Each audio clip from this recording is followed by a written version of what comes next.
Oi.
Opa, tudo bem? Bom dia.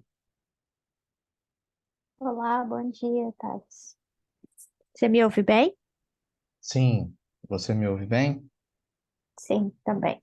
Eu vou compartilhar a tela aqui com o vídeo E aí você consegue me falar se você consegue ouvir tranquilo? Se você vê e ouve o vídeo. Esse artigo é Sim, tô vendo o vídeo e ouvindo também. Ótimo.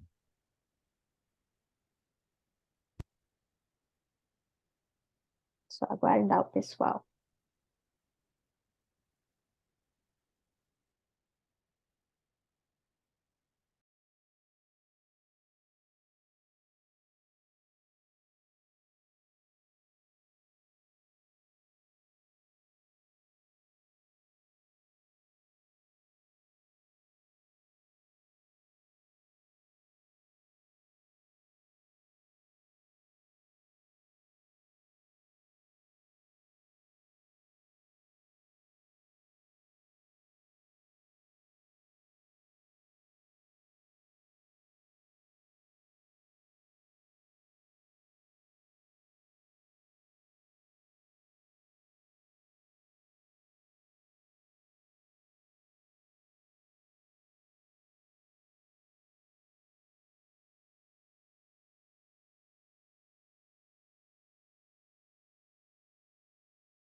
Bom dia, pessoal. Bom dia. Bom dia.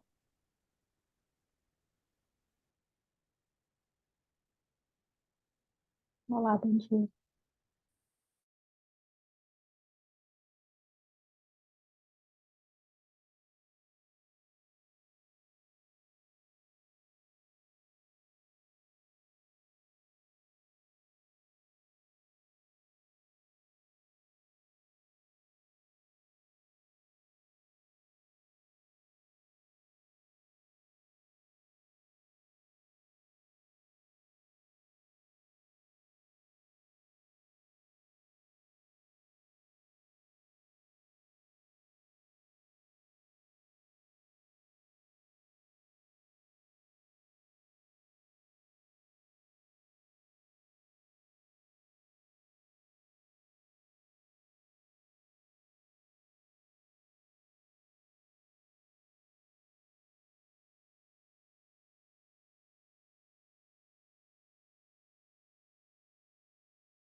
Pessoal que já está aqui, bom dia.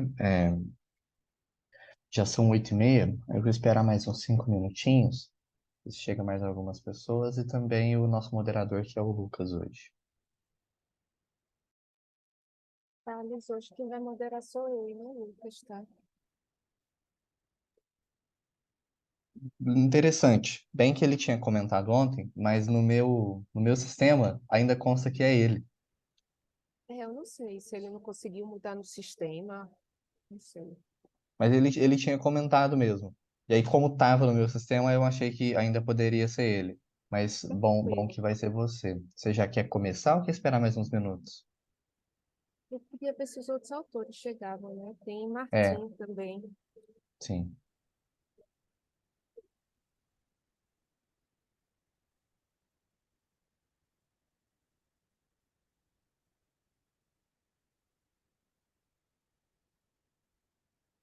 No meu tá aqui, moderador Lucas Casagrande.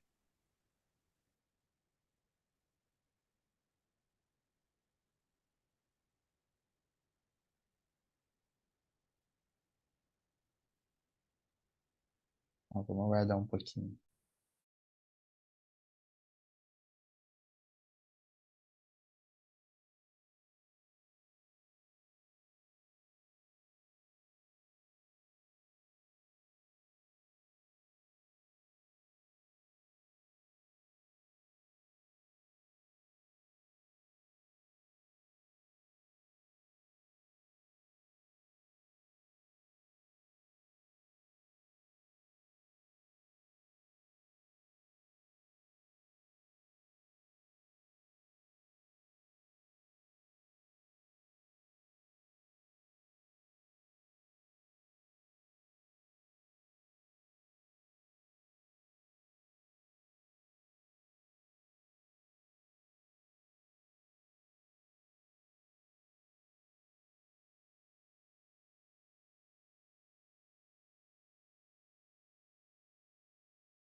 Tá faltando só o Martim, né? Como representante do primeiro trabalho.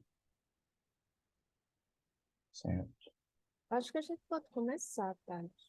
Sim, sim. Qualquer coisa ele aparece depois. Agora, novamente, bom dia a todo mundo que está aqui. Vamos começar essa sessão de trabalho, né, nessa nossa sala 25, nos estudos não convencionais. Agradeço a presença de cada um que está aqui. Agradeço também a minha moderadora, Bárbara. Ontem a gente esteve junto em uma sala também, né, Bárbara? Com certeza vai ser um bom debate, assim como foi ontem. Vou começar, se você quiser falar alguma coisa, depois eu começo passando o vídeo aqui. Bom dia para todo mundo que está aqui. Desejar uma boa sessão e que a gente consiga aprofundar nos debates.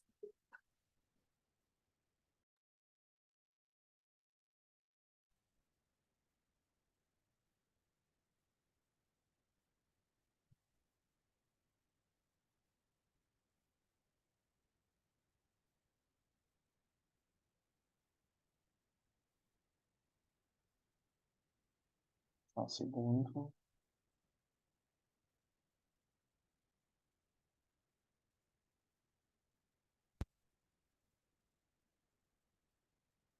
Vocês veem e ouvem?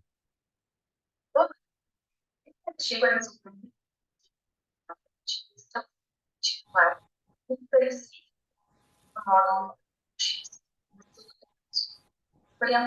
cortando. É só para mim. Tá cortando? Para mais alguém tá Tá, cortando? tá cortando um pouquinho para mim também. Certo.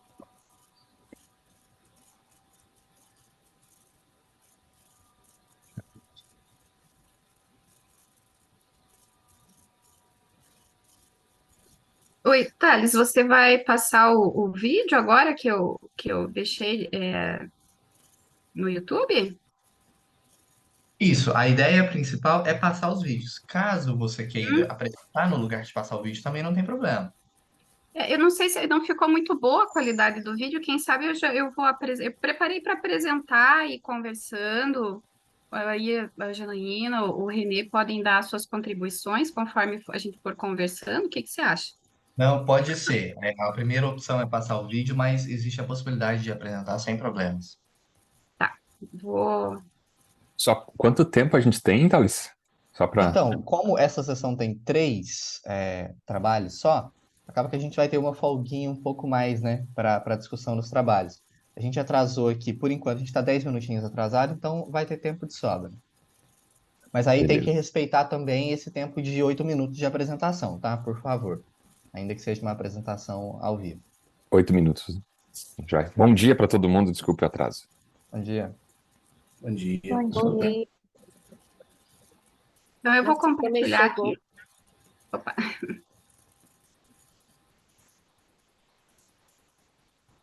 já para a gente ir agilizando.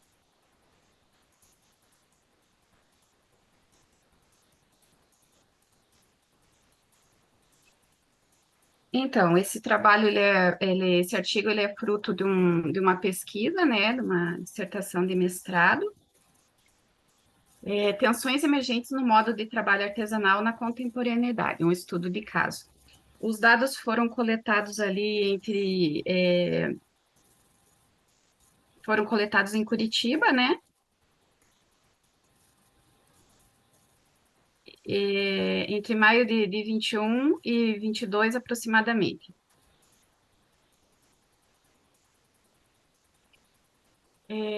Então, falando um pouquinho sobre o modo dominante de organização, a contemporaneidade ela é marcada pelo avanço tecnológico, em que a técnica busca alcançar a máxima eficiência em todas as áreas da atividade humana.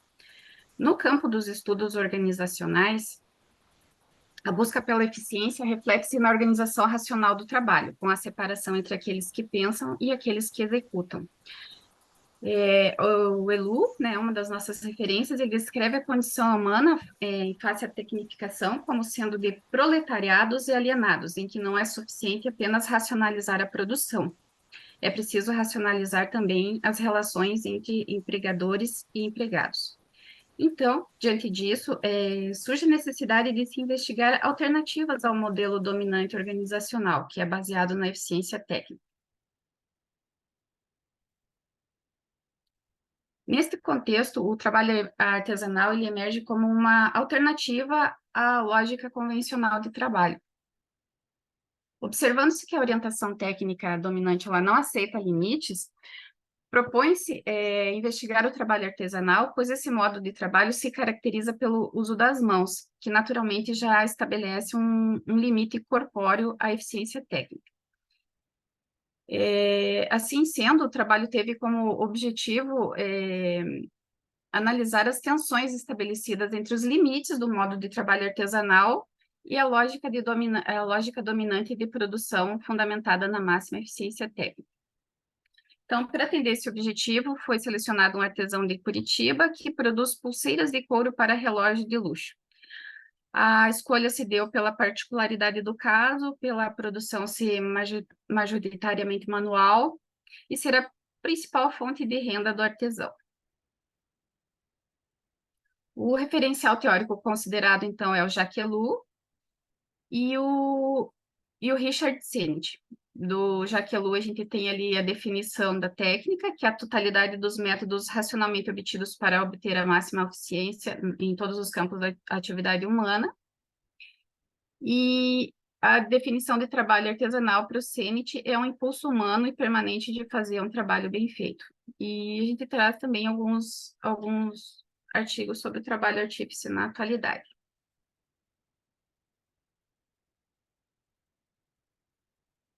Então, ali uma comparação, uma lista das características principais ali do trabalho orientado pela técnica e do trabalho artífice. Então, o trabalho orientado pela técnica é caracterizado pela racionalidade instrumental, o trabalho artífice, racionalidade substantiva, o trabalho orientado pela técnica é divisão do trabalho artífice é centralidade no artesão. Aí, rapidamente, eu vou passar para a gente discutir aqui a metodologia de pesquisa, né?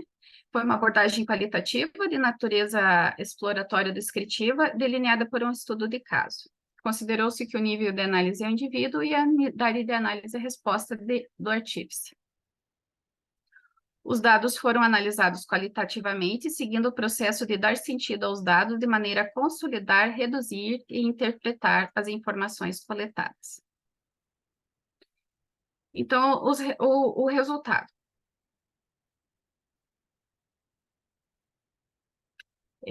Quanto ao mestre artesão Miguel, né, a gente colocou o nome fictício, as características do trabalho dele convergem com o referencial teórico abordado pelo Sennett.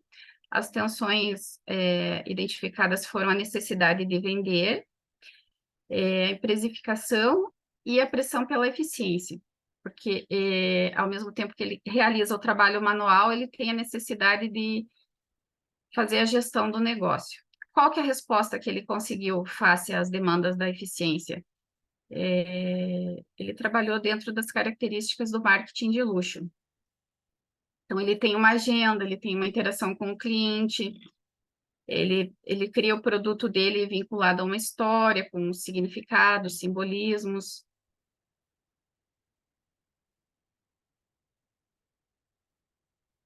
E outro ponto de tensão evidenciado pelo estudo também, a princípio o artesão não queria usar as redes sociais para mostrar o produto dele como uma ferramenta de venda. Mas no final da pesquisa ele concluiu que ele precisava se render ao uso das redes sociais. Então, as considerações finais. A tecnificação do ofício não se dá no modo de trabalho, no uso das mãos. Ela ocorre nas adjacências, nas atividades complementares. O artífice reconhece a existência de limites no seu modo de produção. Uma das considerações, ele planejou o negócio sem o uso das mídias sociais. No entanto, ele percebeu que não é possível evitar esse modo de divulgação do produto. E devido à pressão para a precificação, o artesão precisa combinar, então, elementos da lógica dominante no seu negócio para permanecer no contexto dominado pela eficiência técnica. A tensão resultante da dinâmica produzida entre os limites da eficiência no modo de trabalho artesanal e as demandas resultou na construção de uma estratégia de marketing de luxo. As referências, e é isso.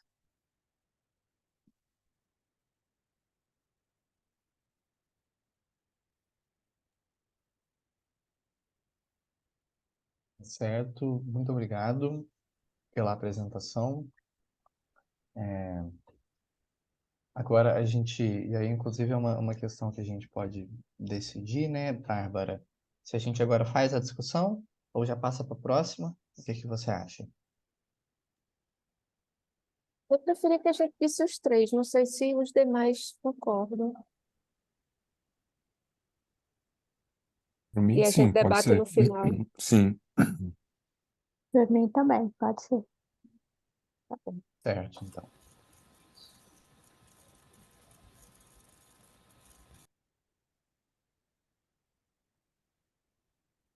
Martim, né, que é o segundo, você tem uma apresentação agora presencial ou prefere que a gente passe o vídeo como o padrão estabelecido? Bom dia, Thales. Eu gostaria de fazer uma apresentação nos moldes da Daniela. Eu só não tenho uma apresentação em PowerPoint, se vocês não se importarem, é porque o meu vídeo acabou ficando um pouco maior do estipulado, então eu acho que eu consigo apontar algumas coisas falando diretamente ao grupo aqui, que vai ser mais rápido do que passar o meu vídeo. Não, isso é verdade, o seu vídeo passou bastante do limite. Aí você pode fazer essa apresentação. Você tem aí Claro, claro. de 8 a, como a gente tem menos apresentações, pode chegar a 8, passar um pouquinho de 8 não tem problema, mas respeitando essa faixa, tá? Perfeito. Eu vou te pedir, Thales, que tu me avise no Soito, pode ser? Aviso, claro. Tá, que aí a partir Vou disso eu avisar um já pouco antes. começo. Isso, perfeito, que eu já começo a conclusão. Pode deixar. Maravilha. Pode ficar à Posso vontade. começar? Uhum. Tá. Bom dia, pessoal. Quero primeiro agradecer, né, aos integrantes da mesa coordenadora, né, aos demais colegas que estão apresentando junto aqui, né, agradecer ao Thales. O trabalho que eu estou apresentando aqui, ele se intitula Motoristas Entregadores em Luta contra a Uberização, o caso coletivo independente de trabalhadores em APPs, né, o Coletivo Independente de Trabalhadores Sem APPs, tá? Cuja sigla é CITA. Tá? Assim, o que motivou esse trabalho, ele faz parte da minha tese de doutorado, e o que motivou de eu estar apresentando o trabalho aqui é porque a gente teve aquela mobilização do break dos APPs, né, aconteceu, se não me engano, foi em 2020, né, junho de 2020, que nós tivemos, né, uma mobilização muito importante a nível nacional. O principal destaque foi a mobilização que aconteceu em São Paulo, né, mas uma das questões que me parece que são importantes da gente discutir, e a gente pega, geralmente, quando a gente pega uma mobilização grande como a que aconteceu em São Paulo, a gente vai principalmente pensar nos grandes grupos que organizaram essa mobilização. Mas, ao mesmo tempo, nós temos também, dentro dessa mobilização, um processo em que grupos menores, em cidades menores, como foi o caso da Grande Porto Alegre, que é o caso que eu estou trazendo, que também fizeram mobilizações e que somaram, né, dentro do que foi o break dos APPs. Então, eu quis trazer para cá um caso justamente de um pequeno coletivo, que é um coletivo que se formou aqui na região da Grande Porto Alegre e que fez a sua contribuição, né, para somar o break dos APPs e a outras mobilizações. Tá? Então, no primeiro momento, eu estou trabalhando aqui com conceito de uberização. Eu faço uma discussão um pouco de por que a gente está assimilando esse conceito de uberização, fazendo uma crítica ao conceito de gig economy, que eu entendo como uma assimilação à crítica de uma realidade estrangeira, ou seja, que não é o caso do contexto brasileiro. Então, entendo que o conceito de gig economy não consegue dar conta da nossa realidade, onde a gente tem uma informalidade estrutural, né?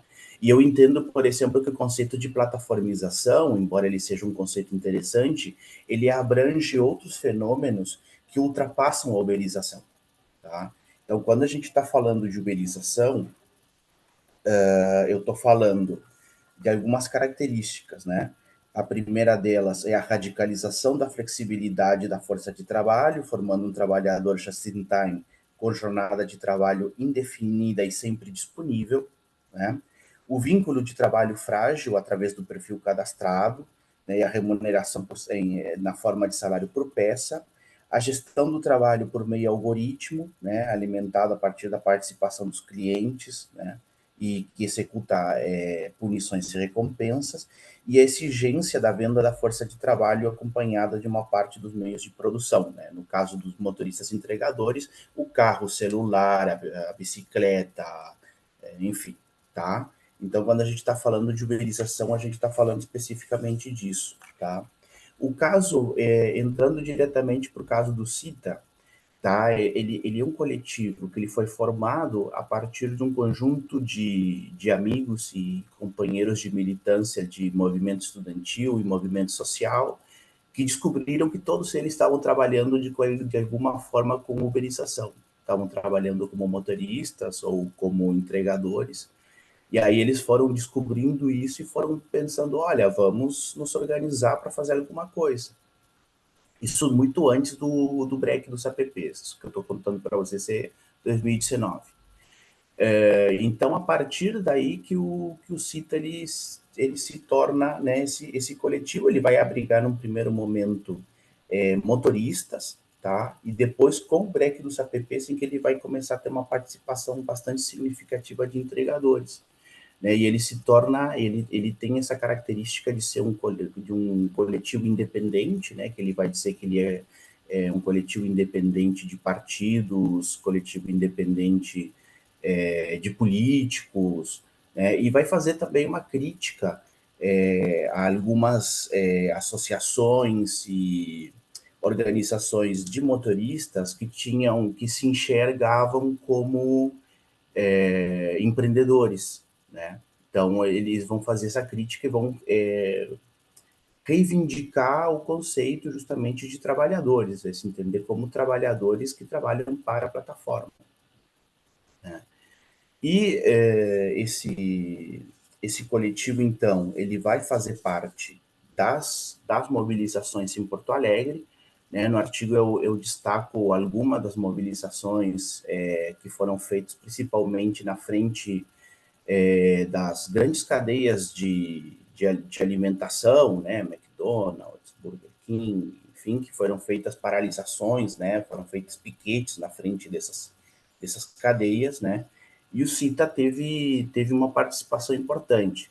Acho que é importante deixar claro que assim, o CITA ele nunca tentou dizer que as mobilizações que aconteceram na região metropolitana eram deles, ou seja, ele sempre se entendeu como uma ferramenta que contribuía e facilitava, né, a militância e o trabalho de pessoas que estavam desorganizadas, mas que queriam fazer parte dessas mobilizações, tá? E aí, bom, né, já indo para as considerações finais, ou seja, em primeiro lugar, acho que é importante ressaltar a importância da gente pesquisar coletivos que são, embora não tenham uma centralidade tão importante, eles são fundamentais para somar na organização das lutas, né? A importância também de compreender como esses processos acontecem no interior do Brasil, né, mesmo que aqui seja uma capital, né, mas que está longe dos grandes centros, né, que está fora desse eixo, né, do Sudeste, né, e ao mesmo tempo, assim, outro ponto que eu trabalho também é a ideia de que a gente tem que entender essas relações de consentimento e resistência, eu estou utilizando o Buravoy, né, como uma relação dialética, né, e não como uma dualidade. Então, a gente vai ter, mesmo naqueles grupos que são mais conscientes da luta, nós vamos ter relações de consentimento. E o inverso também, mesmo naqueles grupos que são mais conservadores e que às vezes são enfim, defensores dos aplicativos, a gente também vai ter momentos de resistência. Então, essa dualidade, ela vai apresentar algumas contradições, né? E aí no artigo tem um momento que eu falo, por exemplo, como é que o CITA lidou com a presença, em plena pandemia, de motoristas entregadores bolsonaristas, por exemplo, que chegavam com a camiseta do Bolsonaro para manifestação, querendo lutar contra os APPs, né? Então, a outra coisa também que eu aponto é que as consignas que são históricas para nós da esquerda, né, por exemplo, a greve, era uma coisa que era muito difícil de defender, porque tinha muita gente que dizia que não queria fazer greve. Assim, mas se chamava de paralisação, se chamava de break, não, aí eu participo. Então, exigiu essa flexibilidade para manter uma unidade do movimento com essas contradições, né?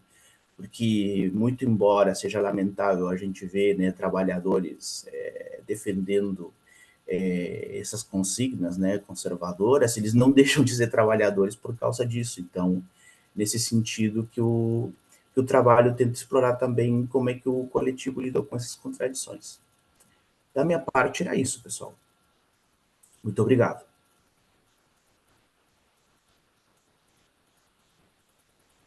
Obrigado, Martim. Não travou o tempo aqui, muito bacana.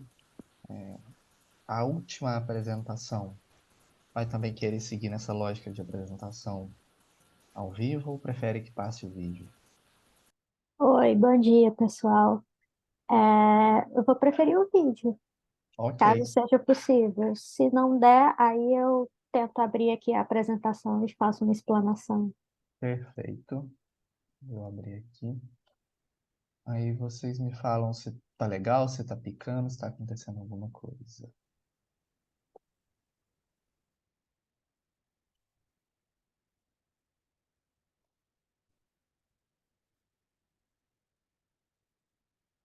Olá, meu nome é Márcia Duarte e juntamente com Rafael Catipani, nós somos os autores de Organizing and Social Inclusion in Creative Industries, Sense Making and a Musical Theater Show. Bom, a gente pode dizer que as indústrias criativas, elas têm um lado oculto, um dark side, digamos assim, em que o acesso ao capital cultural, acesso ao capital cultural formado por bens e serviços dessas indústrias criativas, ele está relacionado a desigualdades sociais. Não é todo mundo que tem acesso a esses bens e serviços. Então, nesse sentido, o objetivo desse artigo é explorar como os esforços organizacionais podem ser empreendidos como tentativas de minimizar as lacunas sociais, oferecendo bens e produtos a pessoas que não podem pagar por eles. Nós fazemos isso explorando a produção de sentidos como o processo de organizar uma peça de teatro musical em São Paulo. E, nesse sentido, nós propomos a seguinte questão de pesquisa: como os processos de organização de uma peça de teatro musical podem ser entendidos como esforços de democratizar o acesso à cultura no Brasil? Nosso referencial teórico, se refere a sense-making e organizing e suas relações, e nele nós abordamos conceitos como enactment, as propriedades do sense-making, as etapas ou fases do processo de sense-making, e os conceitos de sense-making prospectivo e sense-giving. Em relação à metodologia, esse é um estudo de caso com inspiração etnográfica, no qual a etnografia foi realizada junto à produção de um espetáculo de teatro musical. Aqui nós chamamos de Musicon, como pseudônimo de Musicon. O Musicon, ele foi uma produção cujo objetivo era formar plateias, construir plateias. Então, sendo assim, todas as apresentações elas tiveram entrada franca, nenhum ingresso foi cobrado. No caso, uma das autoras, eu fiquei em campo durante 588 horas, fazendo aí um total entre 3 e 11 horas por dia, variando entre 3 a 6 dias por semana.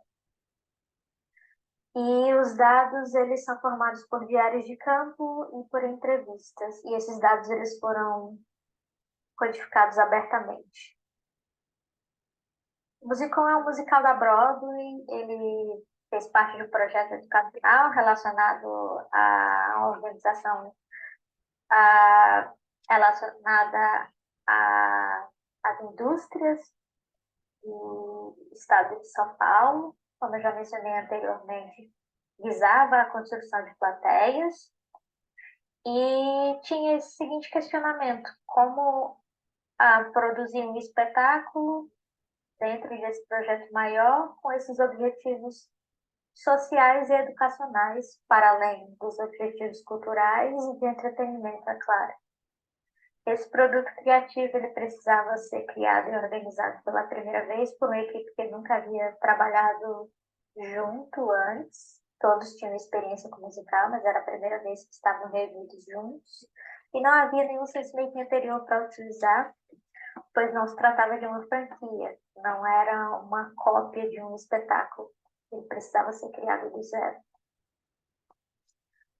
Inicialmente, houve a decisão de escolha do texto da peça, né? Então, em meio às ambiguidades, à complexidade, ao caos inicial, optou-se por um texto, por um musical que já tinha um caráter educacional porque ele tratava do próprio gênero, ele tinha uma metalinguagem. Então, ele tratava de teatro, ele tratava de musicais, e isso abria um leque para tratar sobre o próprio gênero. Veio então o diretor com a ideia de conceito do show, que ele chamou a essa conexão com a plateia brasileira por meio de referências locais. Então, abandona-se assim as referências americanas e abraça-se as referências brasileiras, em particular a história e a arquitetura de São Paulo, a Semana de Arte Moderna e referências a atores e atrizes brasileiros. E, assim, explora-se, teoricamente, os conceitos referentes ao sense-making, como o seu caráter social, as fases do sense-making, o conceito de enactment, de frames, a relação com a identidade, prospecção de sense-making, etc.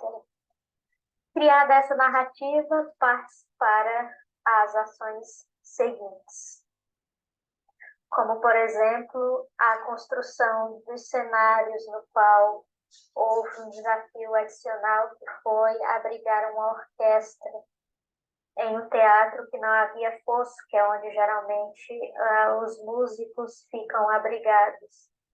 Então, nesse sentido, a opção, a decisão tomada foi mostrar a plateia para o público, mostrar a orquestra para o público, acreditando que esse seria mais uma decisão que traria um caráter educacional, mostrar os músicos tocando ao vivo. Assim mostraria-se o caráter ao vivo daquele tipo de espetáculo, mostraria-se os instrumentos e assim exploraria-se esse tipo de espetáculo que não faz tanto parte da cultura brasileira, mas assim informaria-se ao público sobre esse tipo de espetáculo. Da perspectiva teórica, explora-se assim teoricamente a materialidade do conceito de sense-making. Assim, o estudo contribui a mostrar um exemplo empírico de sense-making em meio a condições de complexidade dinâmica, como é o caso de um espetáculo de teatro musical. Além disso, nós contribuímos teórica e empiricamente com a compreensão das organizações enquanto um processo contínuo, destacando a ontologia do dever. E também acreditamos que a perspectiva do organizar sense-making oferece uma oportunidade de potencial para contribuir com a literatura de indústrias criativas, que tende a priorizar o consumo de bens produtivos ao invés da produção e da organização desses bens produtivos.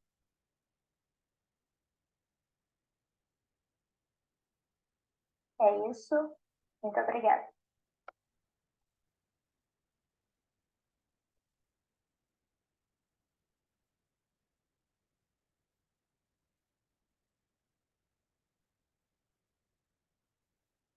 Obrigado também por essa apresentação. Aí agora, como nós já passamos todos os vídeos, a gente tem agora, desde as 9h07 até as 10 da manhã, a gente pode discutir livremente aí os 3 tópicos.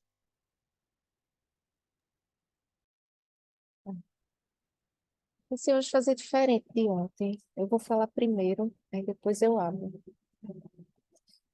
Bem,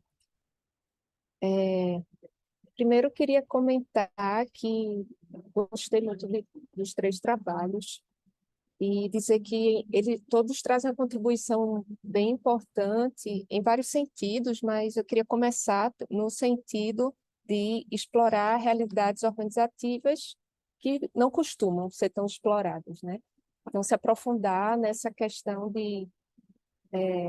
desses processos organizativos, das tensões que existem, né? Porque a gente vê muita semelhança entre as organizações convencionais em como elas se organizam, e quando a gente olha para outras realidades, a gente vê que a diversidade é bem ampla, né? E, ao mesmo tempo, a gente tem menos estudos que exploram essa diversidade. Então, de cara, é uma contribuição bem importante o fato de trazer esses casos, né?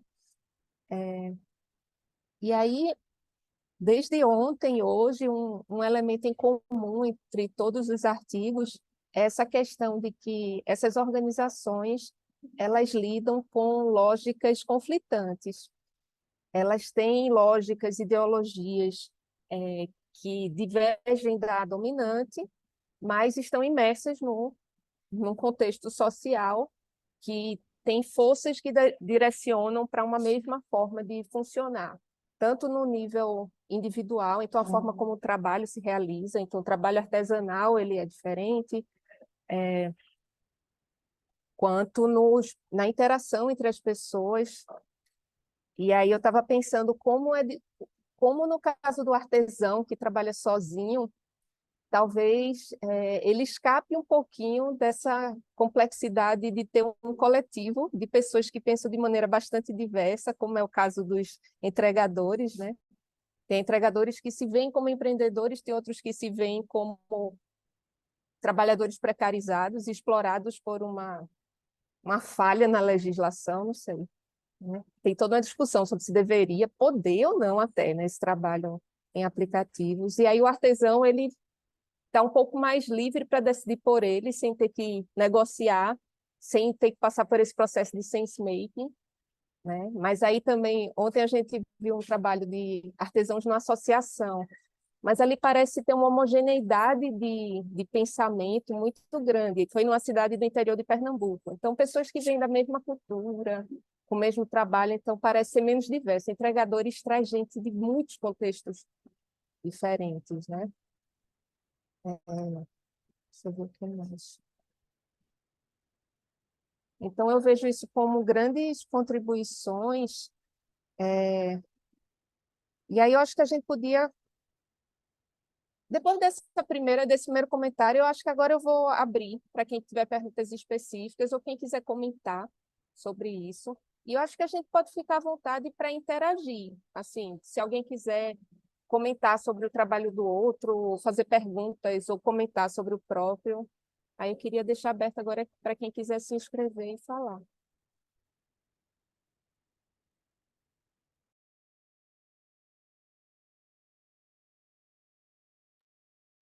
Oi, Bárbara. Márcia, pessoal, falando aqui. Eu concordo com você. Eu acho que, naturalmente, esses cenários que não são tão explorados assim, muitas vezes eles não são nem vislumbrados como oportunidades de pesquisa e como campos em que a gente pode ver a gestão. Em sala de aula, muitas vezes a gente percebe que os alunos nem consideram essas como formas de organização. Então, acho que naturalmente elas têm esse atrativo, tanto para pesquisadores como para leitores, porque exatamente por esse ponto que você falou, organizações convencionais, elas tendem a ser mais homogêneas, claro que a gente está generalizando aqui, mas quando a gente começa a ver e a ver a oportunidade de teorizar e de explorar essas novas realidades, eu acho que o campo ele ganha um novo fôlego para nós, pesquisadores e pesquisadores e docentes, né? E eu acho que tem temos esse papel também em sala de aula de instigar os alunos a olhar para esses lugares mais escondidos, onde muitas vezes o senso comum não vê a gestão.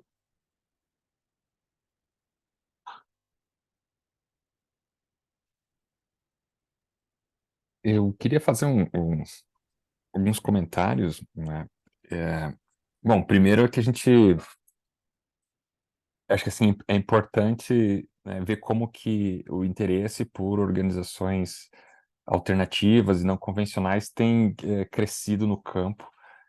E penso que pela própria falência da lógica convencional, né, que deixa cada vez mais evidente, né, a sua crise e a tragédia que ela se tornou para a grande maioria das pessoas. E eu acho que assim, a Bárbara, esse comentário ele é central, né? Quando a gente olha para organizações ou para iniciativas organizacionais que de alguma forma elas se contrapõem ou estabelecem uma dinâmica que seja de resistência, de transformação, de democratização, você estabelece uma tensão, né? Eu acho que esse é um ponto central, você estabelece uma tensão. A gente viu nessa, especificamente do trabalho artesanal, né, que você tem o artesão,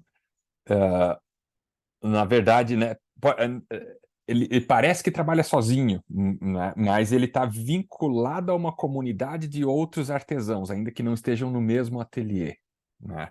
E ele precisa, de certa forma, a habilidade, a forma como ele trabalha e usa as mãos, as técnicas, está vinculada com outros artesãos, né, que formam uma rede e que se reconhecem enquanto pessoas participantes daquele ofício. Bom, a gente viu ali, bom, ele está focado em fazer um produto de excelência. Mas o que mais chamou atenção é o seguinte, ele fala assim, bom, mas no contexto de capital econômico que a gente que vive, ele fala o seguinte, olha, eu posso fazer a melhor pulseira do mundo, a mais linda, a mais perfeita, mas eu preciso vender. Se eu não vender, não adianta, eu preciso vender. Então ele falou assim, olha, e aí a gente começou a ver essa tensão do artesão contemporâneo, né, vis-à-vis o que seria o artesão no contexto em que o modo de produção artífice era dominante, como era a Idade Média, né, na Europa, esse sentido em que você tinha os mecenas, né, você tinha uma outra dinâmica e você não tinha o sistema de capital estabelecido como ele era hoje. Mas hoje, assim, então, além da habilidade do desenvolvimento, dele trazer toda essa carga vinculada ao seu ofício e às pessoas que compartilham esse ofício, ele também precisa ser um empresário. E aí a gente vê que essa tensão da lógica, né, convencional pressiona o artesão para que, além de artesão, ele também seja um empresário. E ali a gente viu uma fissura, uma forma de cooptação, né? Porque cada vez mais ele precisa saber como ele vai vender e pensar estrategicamente como empresa, né? Ou como uma iniciativa de negócios para que pague as suas despesas, para que dê o seu sustento no contexto contemporâneo. Então, eu acho que essa é uma parte dessa configuração do que eu estou tentando chamar essa relação, essa tensão que você chamou a atenção, Bárbara, entre o que a gente está chamando de organizações alternativas, ou essas iniciativas que, de certa forma, se estabelecem em tensão à lógica convencional. Aí quando a gente olha para o trabalho do Martin, né, Martin, acho que é super interessante, né, olhar para essa questão, né, das pequenas organizações, dessas iniciativas de coletivo, num processo de transformação social. E acho que aqui também se estabelece uma tensão. Não é? Você tem uma tensão de um grupo de pessoas que se organiza para tentar gerar esse processo de transformação, que seja por condições de trabalho mais justas e adequadas, por melhor remuneração, em face uma lógica de trabalho técnica e muito mais ampla. E aqui eu acho, Martim, que tem um aspecto que talvez a gente poderia pensar, eu acho que aqui talvez daria até para pensar, uma vez que você estabelece essa tensão, né, uma vez que se estabelece essa tensão, a pergunta é, porque eu lembro lá no teu artigo, você fala assim, bom, as pequenas organizações, elas são ferramentas importantes para a construção de transformação social, né? É isso que essa conclusão que você chega. Assim, mas a pergunta é assim, mas como que é isso? Como que ela é uma ferramenta para a construção? Eu acho que aqui seria interessante talvez a gente começar a pensar, porque a gente olhou no nosso caso, né, do artesão, assim, ele tensiona e aí ele tenta começar a criar estratégias de como que ele faz uma rachadura, como que ele gera uma dinâmica de transformação social. E eu acho que é ali que eu acho que falta parece que assim, eu só estou compartilhando assim, porque nós também está tentando entender isso, né? Você cria uma rachadura, você cria porque eu acho que é um pouco assim presunçoso a gente achar que simplesmente uma pequena organização vai ser uma ferramenta de transformação social, porque qual que hoje é a principal, na minha humilde visão, tá? A principal ferramenta de transformação social hoje é a técnica, é a tecnologia, e o Uber, né, ele não nasceu como apesar de ele usar esse discurso de que ele é uma alternativa para quem precisa complementar a renda, para quem é desempregado, assim, na verdade ele é uma operação técnica, né? Ele é uma expressão da técnica que é dominante desse fenômeno técnico, tecnológico, que sempre busca mais eficiência, né, no contexto que a gente vive. Bom, diante disso, aí uma série de pessoas elas se engajam, seja pelo discurso do eu empreendedorismo, seja discurso pelo complemento da renda, porque eu estou desempregado, tá, ele se engaja. Aí ele entra numa situação de trabalho que é totalmente precarizada, mais precarizada do que aquelas convencionais que a gente conhecia anteriormente, né? Aí fala assim, poxa, eu preciso fazer alguma coisa. Ele se organiza, cria uma pequena organização que procura estabelecer uma tentativa de mudança, né? Ainda que é pequena. Agora, quais são essas características? Como que essa pequena organização, como que ela, em face dessa tensão, como que ela age? Né? Eles criam uma rachadura, que assim, que tipo de, assim, é só o break, né? Ou tem mais alguma coisa? Eu não sei, né? Eu acho que aqui daria para explorar, para não chegar só na conclusão de falar, né? Você disse, ah, tá, ela é importante, mas como que é importante? Só a paralisação e como, né? Assim, como que ela gera uma transformação social? Né? Em que medida, mesmo no contexto, né, de uma cidade como Porto Alegre, como que ela consegue, que tipo de transformação, qual que foi o resultado material dessa ação? Então esse é um ponto. E aí eu queria fazer assim uma ponte também com o trabalho da Márcia, né, e do Alcadipani, porque acho que assim, de novo, é um contexto parecido, né? Você tem, só que daí na área da cultura, de uma produção teatral, você tem uma lógica dominante, né, uma indústria cultural, e aí você tem uma iniciativa que se propõe, né, de uma forma alternativa, uma lógica, né, como por exemplo democratizar o acesso à cultura, né? E aí você comenta, né, que as entradas era ingresso gratuito e assim por diante. Mas eu acho que aqui, assim, para além do sense-making, né, de novo, a pergunta é, bom, como que se estabelece essa tensão e como que esse sense-making ele vai se expressar e orientar uma ação, e eu acho que assim, você tem uma ação que evidentemente ela é alternativa, tem os músicos ficam posicionados num local diferente, você tem o ingresso que é gratuito, ele se propõe a ser democrático. Agora você tem elementos também que são materiais da organização dessa indústria cultural e de uma expressão teatral como essa, né?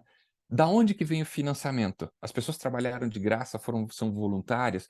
Da onde que vem? Porque uma iniciativa como essa dentro do sistema técnico e de capital, né? Se a gente olhasse o sistema de capital que a gente está imerso, ela fala assim, olha só como nós somos democráticos. Tem até teatro gratuito para as pessoas, né? Ou você tem eventualmente uma empresa por trás, um grupo de empresas, ou que está financiando a possibilidade dessa expressão. Eu acho que nesse sentido, acho que seria legal, talvez, tentar explorar um pouco mais o sense making, né? Como que as pessoas dão sentido, né, a toda essa lógica, e elas criam isso, porém, você tem elementos também técnicos e materiais que definem assim, a questão econômica, financeira que está envolvida ali, ou se eventualmente é como que eles abrem uma brecha, né?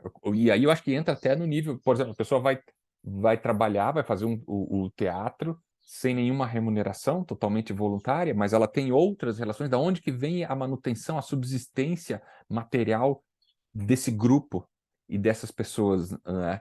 Então, ou se talvez seja alguma outra relação, que ela só está fazendo uma provocação, apontando para alternativas e outras possibilidades.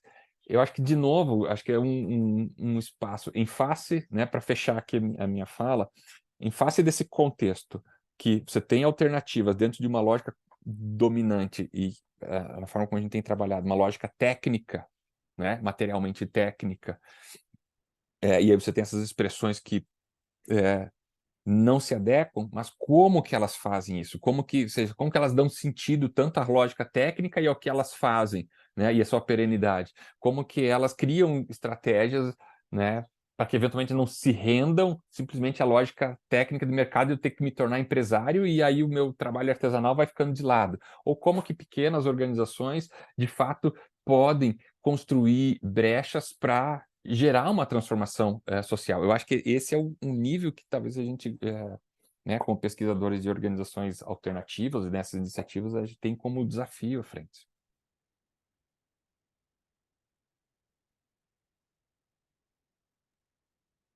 Muito bom, René. Obrigada pelas contribuições. Eu acho que podia a Martim, né, falar, ainda não comentou.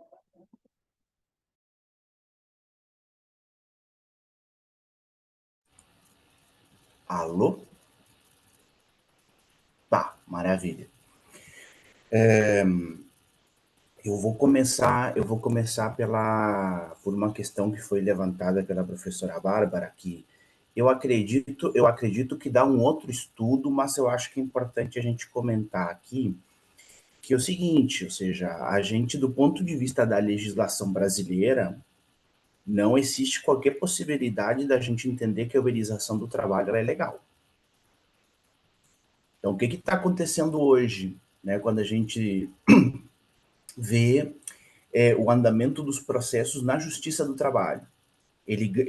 Os motoristas, eles processam a Uber, eles ganham na primeira instância, ganham na segunda instância, o processo vai até o STF diz, não, está errado, e não dá causa e ganha um, tá?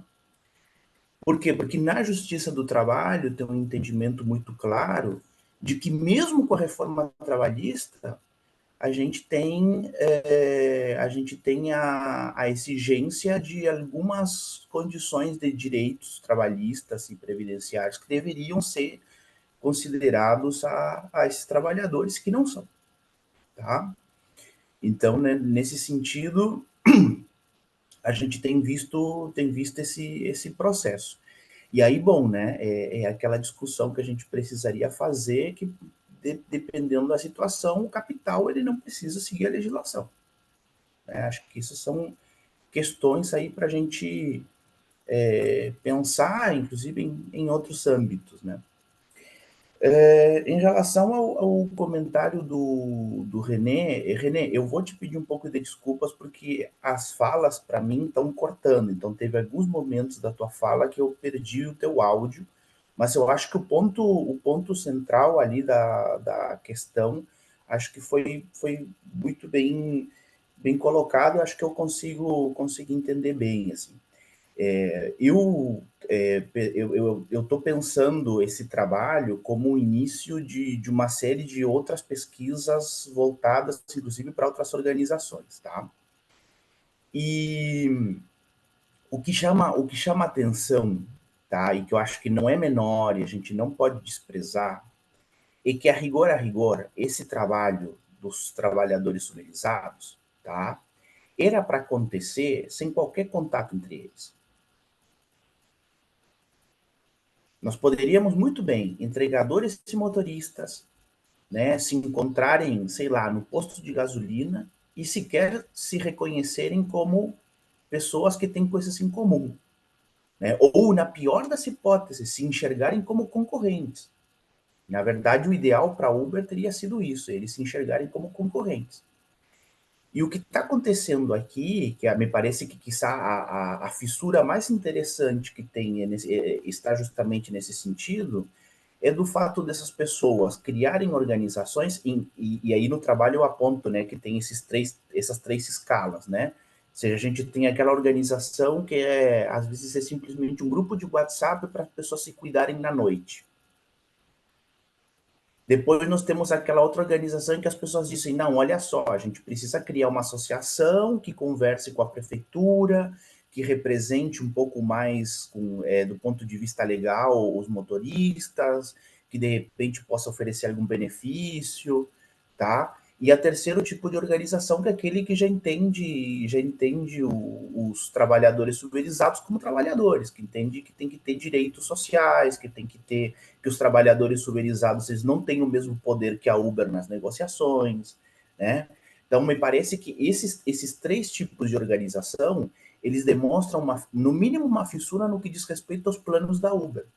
Entende? Do tipo, olha, não, isso aqui são os meus parceiros, nós temos uma relação de igualdade, todo mundo que está aqui porque quer, ninguém está sendo obrigado, tá? Ou seja, o discurso da Uber é um discurso hiperliberal, entende? Ou seja, aqui está todo mundo na boa, olha só, são soluções, né? Eu tenho soluções de conexão entre as pessoas, quem trabalha para mim tem soluções de entrega e deslocamento, e estamos todos no mesmo jogo aqui, entende? Então, me parece que quando as pessoas começam a dizer, não, peraí, temos um problema aqui, olha, eu não determino o preço do meu trabalho, eu não determino para quem eu trabalho, né, a carteira de clientes eu não tenho acesso, enfim, é uma série de coisas que eu exploro em outros trabalhos, que esses trabalhadores começam a perceber que eles são trabalhadores e numa relação bastante espúria, né? Então, assim, o fato, por exemplo, de ter um monte de mochilas, né, dos entregadores na frente do McDonald's, e eles dizendo, olha, hoje não vai sair nada daqui, eu acho que de certa maneira, uma fissura. Quiçá ela seja uma fissura insuficiente para o tamanho do desafio que a gente tem. E eu acho que, nesse sentido, apontar a limitação é muito importante. Mas eu acho que é uma fissura que pode apresentar coisas interessantes para o futuro. Tá? E eu, por último, gente, queria fazer um comentário sobre o trabalho da Daniela, que me chamou muita atenção, achei muito interessante. E eu fiquei na dúvida, Daniela, com relação ao caso do artesão que tu trabalhaste. Ou seja, ele trabalha, ele faz uma parte muito importante de um produto que é um produto de luxo, tá? Então fica um pouco a questão assim, né? O quanto o fato do trabalho dele estar conectado a um processo de valorização de capital bastante significativo, entende? Impactar na liberdade de trabalho né? Ou seja, acho que fiquei um pouco na dúvida de como é que se dá essa conexão entre o trabalho artesanal que ele realiza, né, e o trabalho de uma grande empresa que vende um produto de luxo, tá? Eram esses meus comentários, gente. Muito obrigado.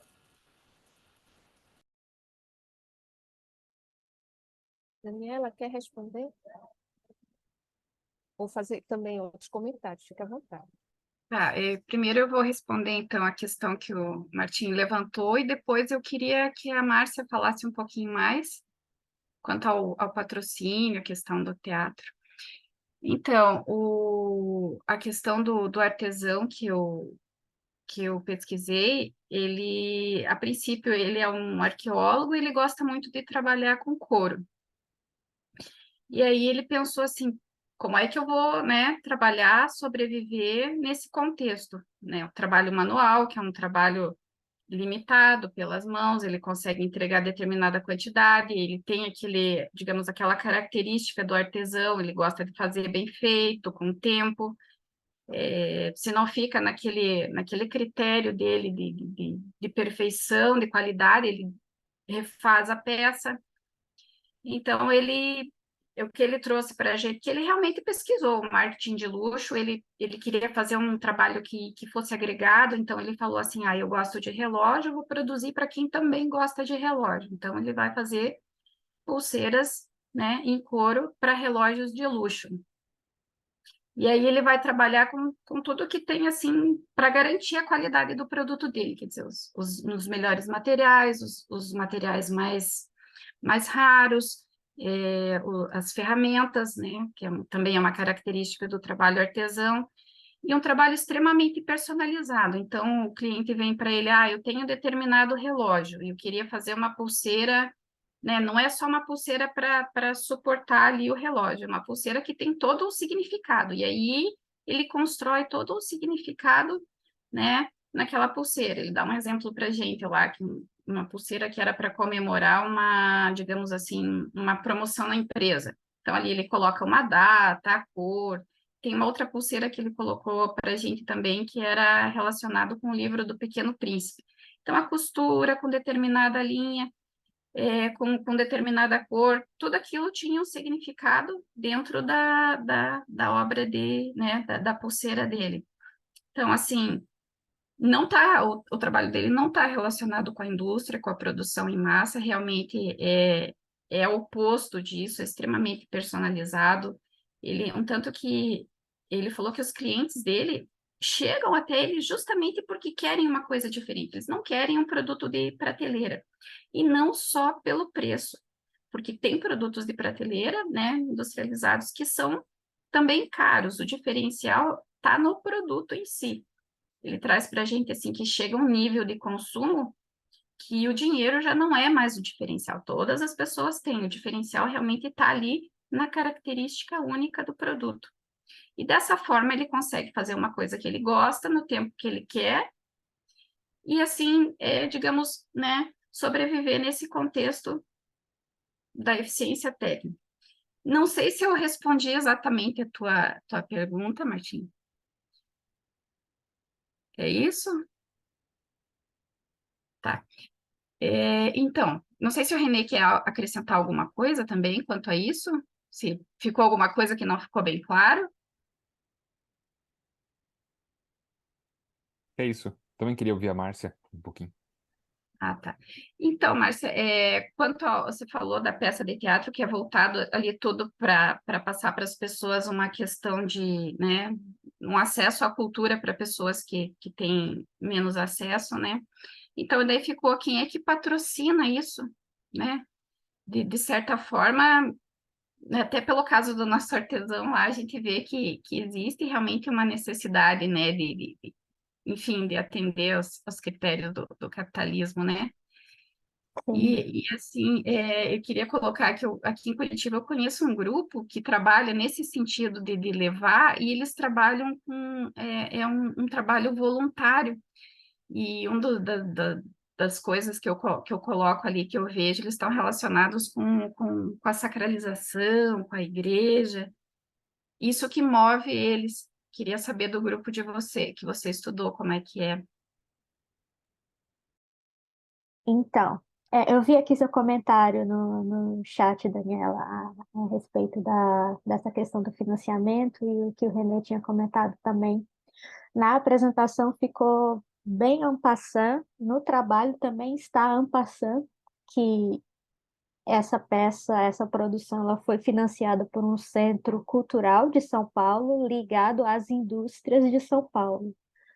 Como nas negociações de acesso que vocês todos conhecem, envolvem questões de confidencialidade, etc., etc., aqui eu posso falar, claro, mas se eu dissesse que foi o SESI São Paulo que financiou, eu estaria já identificando qual era a produção e quais eram essas pessoas que trabalharam nessa organização.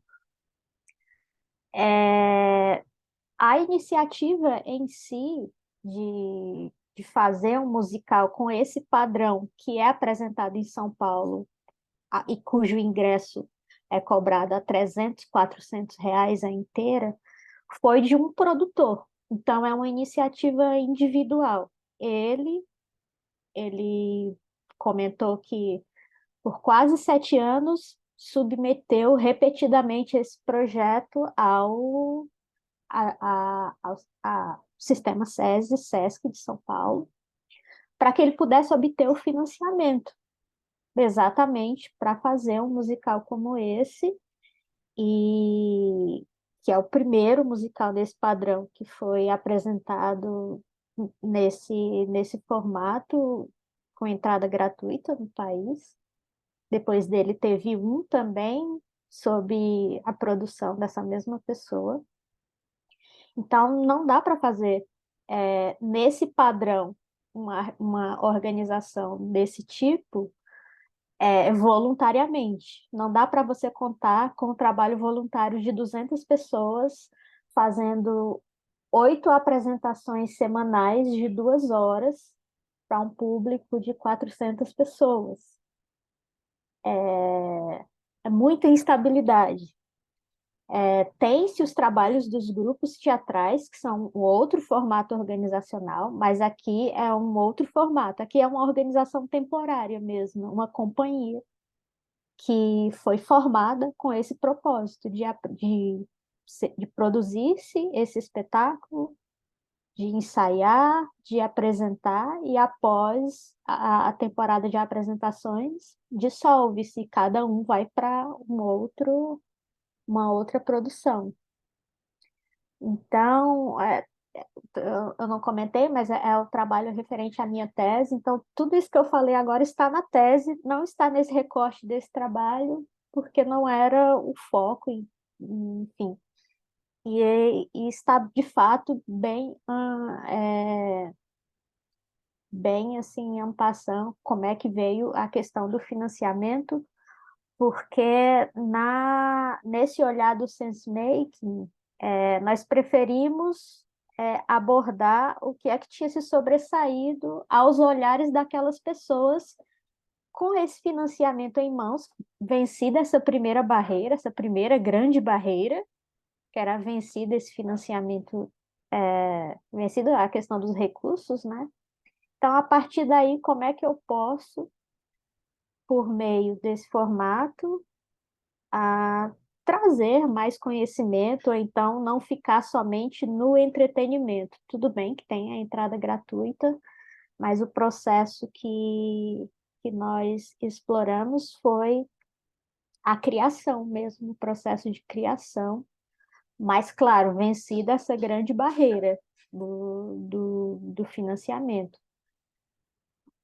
E que essa tensão, ela, claro, como o René comentou, ela permanece. Tanto é que são, contando com esse projeto e com o segundo, que foi uma temporada menor, foi um espetáculo também da mesma grandiosidade, digamos assim, mas uma temporada menor, a gente não vê mais outras iniciativas similares. Então, se você pensar num país em que as pessoas não têm acesso a teatro como um todo, e é claro, a gente está falando aqui de São Paulo, né? que é onde todo esse campo é mais efervescente. Que outras iniciativas vieram de lá para cá? Assim, em musicais, mais nenhum. É claro que a gente tem a continuidade do trabalho dos SESCs, dos SESs e tal, mas eu estou me atendo aqui a esse formato, a essa linguagem, porque ela tem o potencial de empregar mais pessoas, de gerar mais emprego. Então, essa tensão permanece. Foi a iniciativa de um indivíduo que, por acaso, aí, entre aspas, deu origem a esse formato organizativo. Os musicais eles continuam acontecendo, claro, com um apoio de leis de incentivo, que também sem elas não é possível, mas nesses padrões que eu te falei, se você entrar hoje num site de ingressos, você vai ver uma peça como essa sendo cobrada a 300, 400 reais. Qual é o brasileiro médio que pode ter acesso a um produto como esse? Muito raro. Eu penso, Márcia, que assim, acho que vale sempre ressaltar essa questão das limitações e talvez até essa contradição. Eu acho que valeria a pena ficar evidente, né? Porque você está olhando para a questão do sense-making, mas tem uma reflexão com um colega aqui, na verdade, em que medida essas alternativas, o que a gente está chamando de alternativas, de fato são alternativas que se apresentam como uma ameaça para o sistema de capital.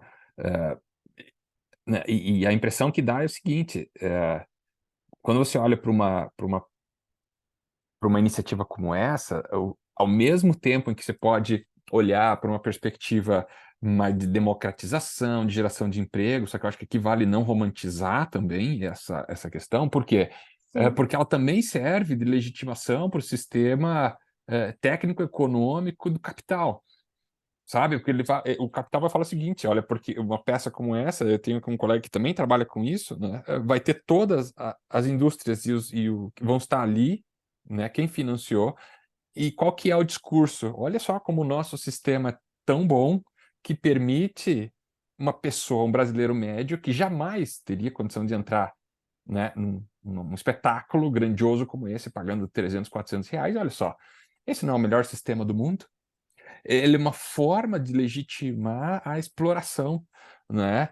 E a gente fala assim, nossa, não tem nada melhor do que isso. Veja, até pessoas que jamais poderiam, então aí, ó, com uma peça grandiosa, né, sem pagar nada. Então, eu acho que estabelecer e mapear e isso, né, eu deixar isso explícito, essa contradição, eu penso que é importante nos nossos trabalhos. Ainda que eu também considero, e acho que assim, eu sempre lembro uma fala do professor Serva, na época que estava fazendo mestrado ainda, essas iniciativas, apesar de elas incorporarem essas contradições, a pergunta a reflexão seria assim: elas podem também ser um terreno fértil para uma expressão de uma mudança, de uma transformação social, né? A partir disso, poderia, ali dentro de uma iniciativa como essa do teatro, germinar uma outra alternativa, né? Que se estabelecesse como uma contradição, né, ao sistema de capital. Até que ponto essas iniciativas elas permanecem dentro desse sistema é uma pergunta, né? Porque o que a gente vê assim, qualquer coisa que se estabeleça enquanto uma alternativa e que de fato seja uma ameaça para o sistema de capital, ela é destruída, né? É o que a gente está vendo com a população indígena no Brasil. Na medida que se estabelece como um limite, uma ameaça para o avanço do sistema técnico-econômico do capital, como, por exemplo, o uso da terra, né? Ela é literalmente eliminada, né? Que seja, se for necessário a morte e o genocídio, se estabelece isso. Né? Então, em que medida? Eu acho que essa é a contradição, e a mesma coisa acho que vale a reflexão, né, o que a gente viu assim, do artesão que a gente estudou,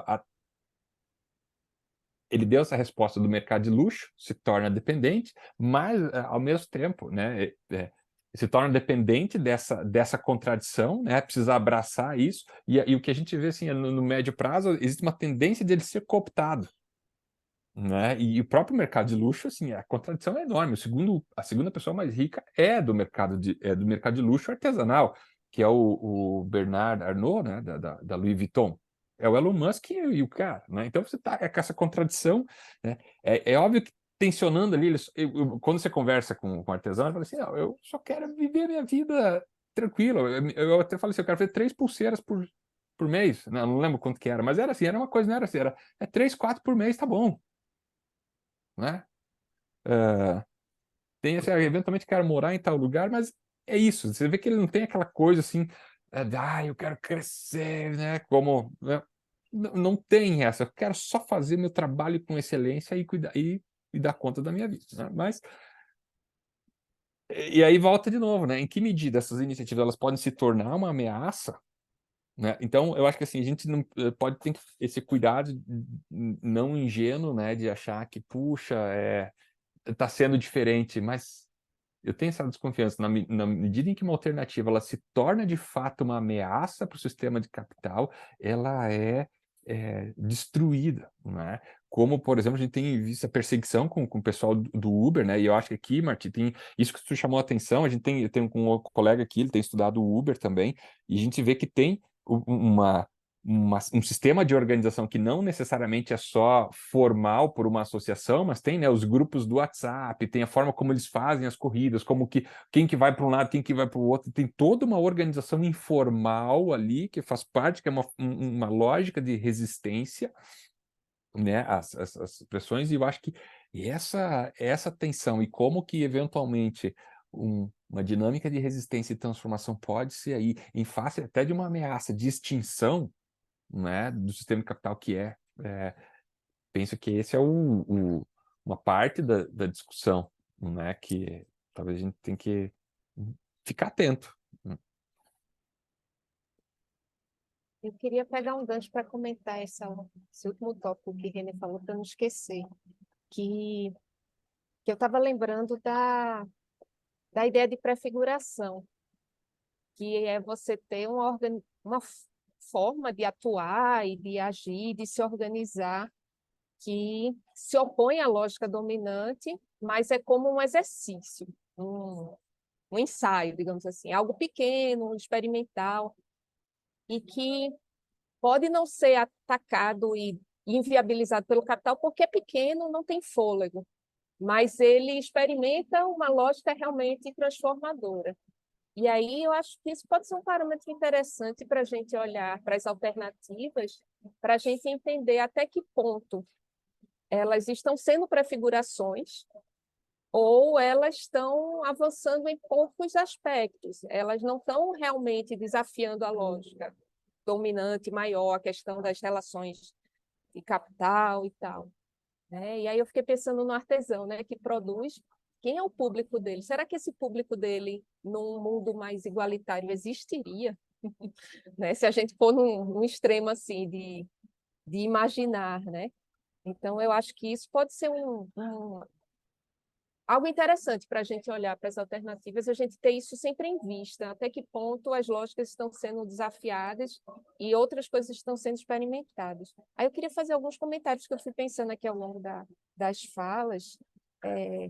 Tem a questão do significado do trabalho também, que a gente vê que em diferentes alternativas se recupera um pouco disso, do trabalho ter um significado, que eu acho que no caso dos entregadores é a destruição total. Eu só lembro do filme Tempos Modernos, quando eu vejo a realidade dos entregadores, que é um trabalho totalmente destituído de significado, e talvez a organização dos trabalhadores ajude um pouco, pelo menos para eles irem refletindo sobre isso.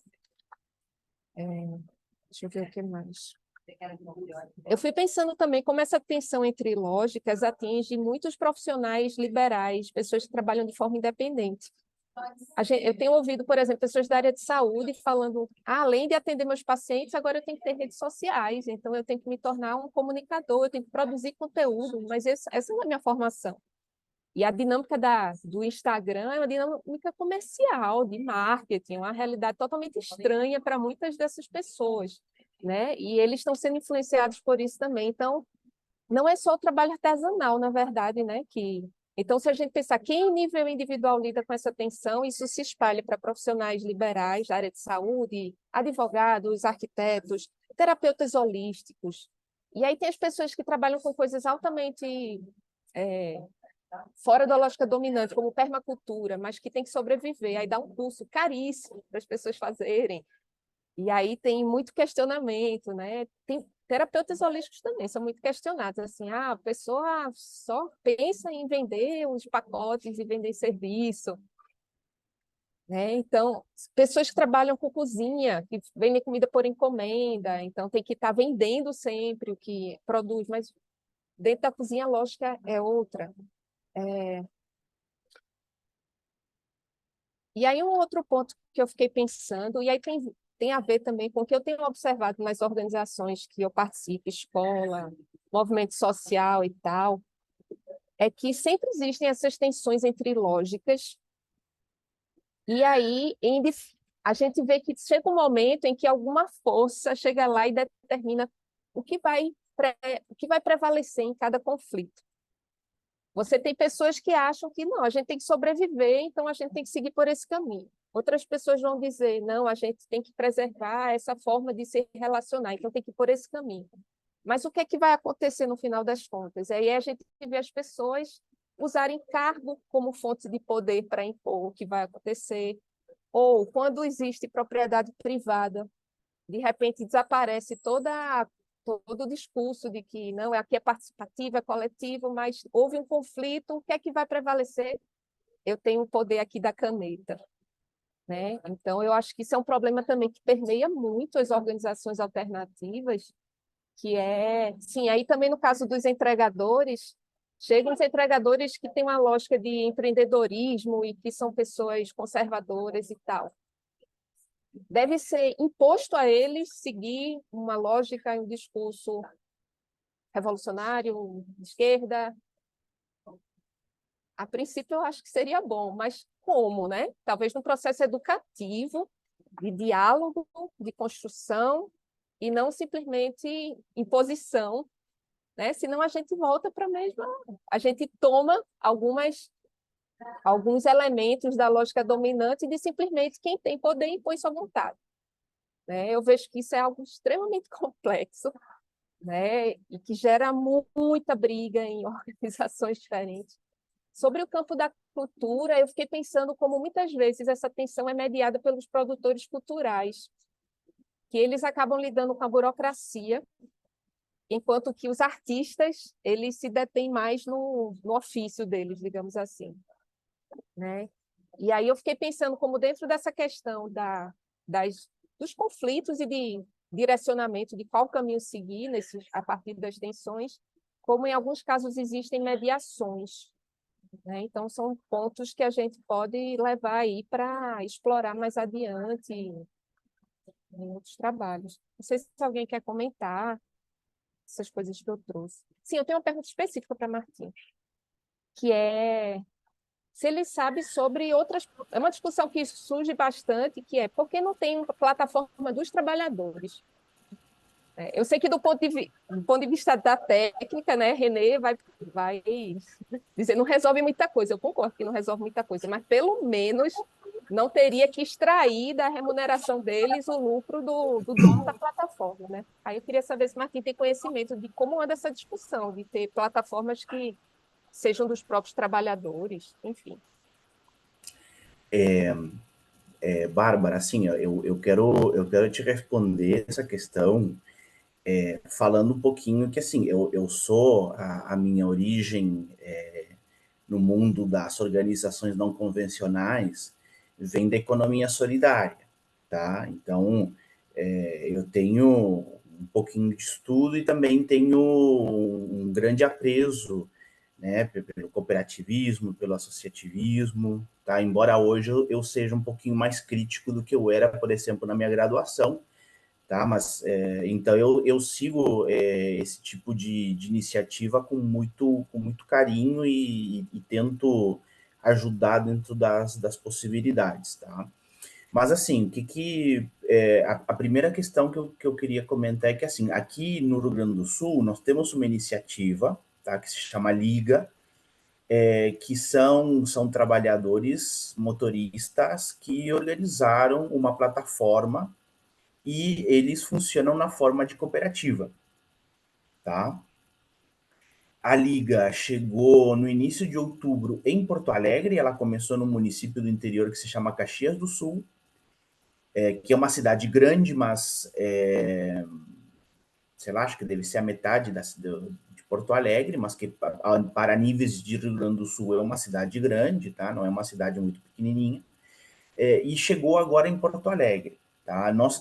Eu vou acompanhar esse processo até para poder, para a gente poder entender, por exemplo, quais são as limitações, né? Mas existe um, quizá, assim, tentando responder mais no sentido de levantar hipóteses do que te dar uma resposta pronta, porque a resposta pronta ela vai se desenvolver a partir desse acompanhamento. Mas, por exemplo, uma das dificuldades que a gente tem nesse setor específico é que o domínio da carteira de clientes ele pesa muito. Então, você ser o aplicativo que todo mundo tem no celular te dá uma vantagem que até para outros concorrentes capitalistas dificulta a entrada, né? A outra coisa também é que os usuários eles acabam fazendo muito aquela busca por preço. E num primeiro momento, como por causa das dificuldades de possuir capital de giro, e, enfim, né, de ter um fluxo de capital para investir, as corridas, ao menos pelo que eu tenho acompanhado no aplicativo, as corridas da cooperativa elas estão mais caras do que das corridas da Uber ou da 99. Acho que isso vai ser um impeditivo.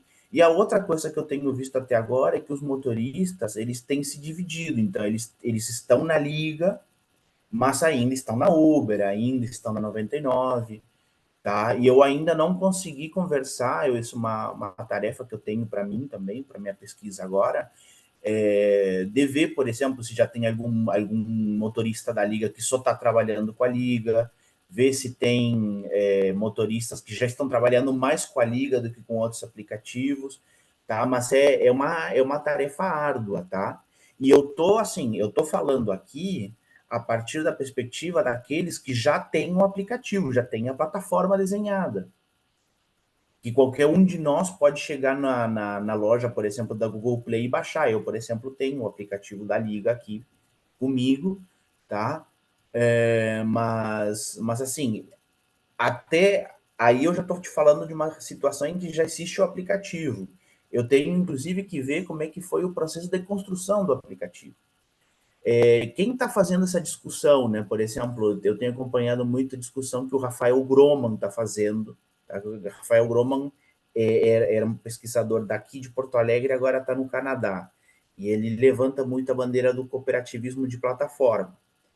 E havia, inclusive, a possibilidade de uma associação entre os trabalhadores que produzem plataformas, ou seja, que trabalham com produção de software, programação, enfim, e os trabalhadores cooperativados na área, por exemplo, dos deslocamentos, né, o caso dos motoristas. Mas, assim, e aí, claro, tem todas essas questões que envolvem a própria solidariedade entre cooperativas, né? Ou seja, uma cooperativa que produz software vai ter uma relação mais solidária. Mas eu acho que, por enquanto, isso está muito mais no sentido de bandeiras que são levantadas do que casos que tá com todo o cuidado que a gente tem que ter com essa história de case de sucesso, né, gente? Mas ainda não eu acho que esse é um processo que está iniciando, né? Que a gente ainda não pode nem dizer que vai dar certo, nem dizer que, né? E tem, claro, o problema da disputa de mercado, né? Não é um problema menor. Acho que Então, eu já não sei são, se eu respondi, Bárbara. pessoal, já são 10 horas. Não sei se alguém quer acrescentar alguma coisa rápida para a gente ir fechando. Acho que a gente pode ir fechando. Queria agradecer a todo mundo pela presença, pelas contribuições. Foi muito legal, todo mundo participou bastante. Convidar vocês para as outras sessões que ainda vamos ter. Temos uma hoje às 15, então todo mundo convidado, mesmo não sendo quem está apresentando. Eu acho que é isso. Eu estava lembrando que eu conheço Márcia da Banca de Arícia Castelo. A gente Isso, estava junto lá, exatamente. Da é orientada de Unifor. Minelli. Então, Aham, exatamente. Quando você entrou, eu conheço ela. Então, gente, muito obrigada e Legal. até mais. Muito obrigado, Até, Até obrigado, um pessoal. mais, abraço a pessoal. todos. Agradeço, espero Obrigada, que foi todo um mundo Um abraço, tenha prazer. pessoal. respondido a Obrigado. avaliação aí. Agradeço e boa continuidade do evento para todo mundo. Valeu, obrigado, Thales. Obrigada, bom Obrigada, dia gente. para todo Obrigada, mundo. tá? Bom Bom dia, até dia. mais.